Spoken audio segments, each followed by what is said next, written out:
Pas 2 javësh që nuk kemi komunikuar bashkërisht drejt për drejt në rrjetet sociale,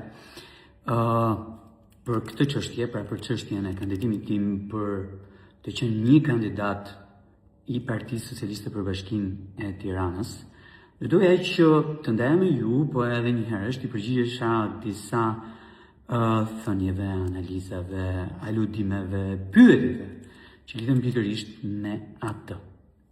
Pra në atë akt. Thonë që unë nuk kam folur me Edi Ramën për këtë gjë, dhe natyrisht këtë e sjellin si disfavorin tim. Shikoni, po e vërtet është, nuk kam folur me Edi Ramën dhe nuk është mungesë respekti për të. Jo, zero. Përkundrazi, unë respektoj Edi Ramën për atë që është kryetari i Partisë Socialiste të Shqipërisë, partisë time, i pari i barabartë mes të barabartëve në një parti ku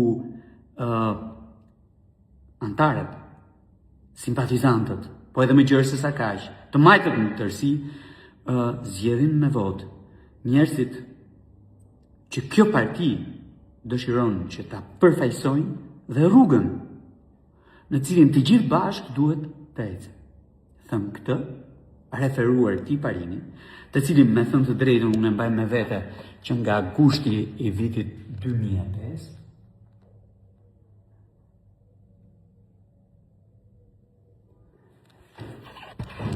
i qëndroj asaj që thash në mbledhjen e asamblesë së Partisë Socialiste Kryesis nr. 5, që ndava me ju, e që ka të bëjë me procesin që mungon.